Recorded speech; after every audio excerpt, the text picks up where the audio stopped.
Really? Hi everybody, today's topic is bedtime.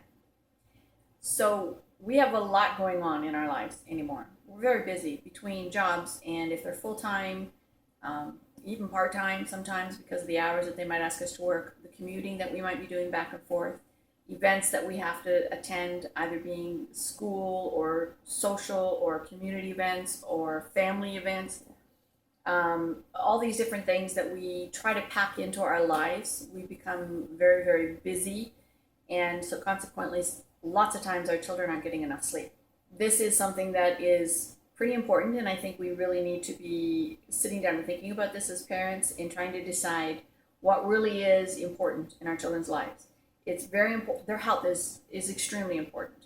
Their health is consisted of proper eating, proper exercise, and proper sleep. So if we are doing so much of this other, socializing or getting them into sports events or whatever, that they are not getting proper rest, we need to probably be reprioritizing what we're doing, what we're telling our kids is important.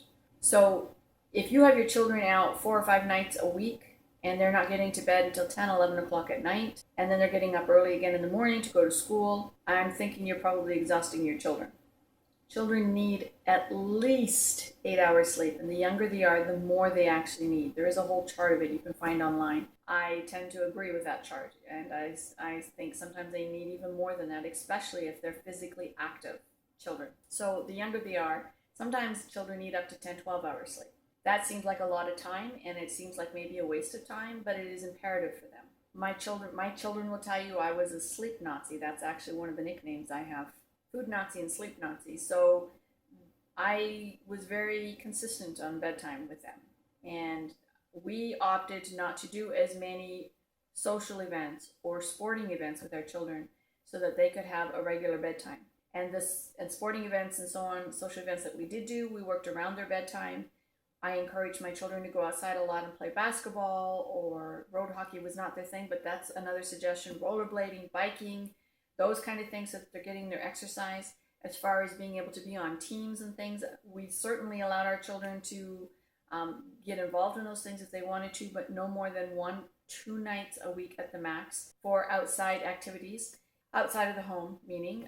So they could, because there's always family events and community events that are happening as well that they had to be involved in. And so you start getting them involved in too much and they're exhausted. So I think it's really important as parents that we try to remember to keep a balance in their lives. Sometimes it's even harder to do it in ours, and I think it's important that we do it in ours because we are their example, but for sure in a child's life.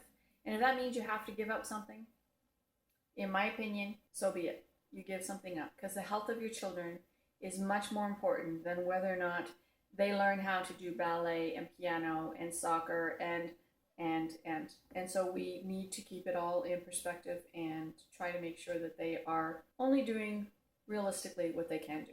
They're only children. They should be enjoying their childhood. They should not be so academically minded or so sports minded or whatever that they're not enjoying their childhood and that they're not getting enough sleep. So hopefully you can see some of the logic behind what I'm saying, and I'm not suggesting that we give up everything, just saying we need to make sure we find balance and that our kids get enough rest. We hope you have an awesome day.